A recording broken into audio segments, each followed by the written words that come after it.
The Mental Health Foundation says facilities with seclusion rooms can't be called state-of-the-art. Counties Manukau DHB's new mental health unit that's just opened includes 2 rooms specifically designed to keep patients in solitary confinement as a last resort if they pose an imminent danger to themselves or others. Now that's despite strong criticism, including from the UN Committee Against Torture, that so-called seclusion rooms can cause harm and should be phased out. Here's the CEO of the Mental Health Foundation, Sean Robinson.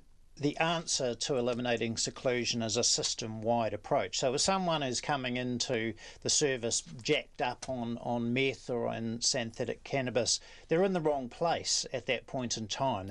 That's not a mental health service is not the right place for them to be. They need to be in a drug and alcohol service while that part of what's going on for them is addressed. Do you fear that we are sending quite a few people to the wrong facilities? I think we are, and I think it's because there are gaps in other parts of the services that are available.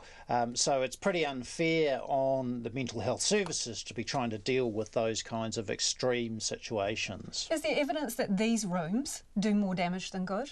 Absolutely. They don't actually make services safer in the long run. They don't lead to recovery. They reduce chances of recovery for the service users, and there's even evidence that it's pretty disturbing for staff to have to use this kind of approach. I mean, they're a horrible space, you can see it, and I don't think people go into nursing or healthcare or support in order to be jailers and to lock people up.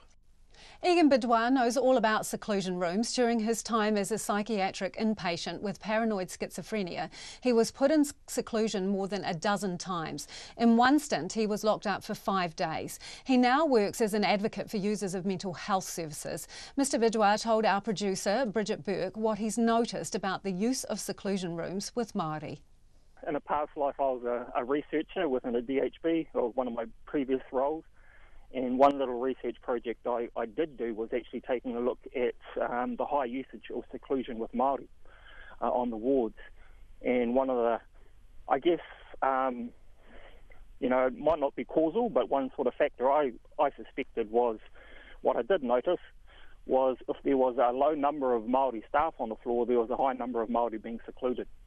And when there were more Māori staff on the floor, or more Māori nurses out there nursing, then there was actually a lower number of Māori being placed in seclusion.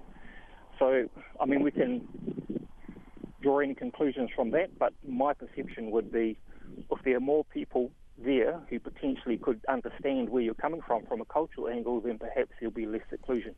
When you're alone in seclusion for days on end, what do you feel? You certainly feel wide. I felt quite abandoned. I felt quite angry. I felt quite punished. I felt a little bit scared as well. It's a strange thing when you get secluded. You start losing track of time. So I guess even when you're released back out into the ward, it takes a little while to adjust to the fact that you're out and that time exists again. So it's a strange little feeling. There generally wasn't a whole lot of contact. The only sort of contact I tended to have was the contact from very large orderlies and staff nurses who would leap on me and drag me away to seclusion. I was usually sedated. Meals would be brought in to you. The room itself, people refer to it as being a bit of a jail cell, but I think that's probably quite a pleasant title, as I've seen jail cells and they're certainly a lot better than my seclusion rooms. What it would do for me, not a whole lot for my levels of distress.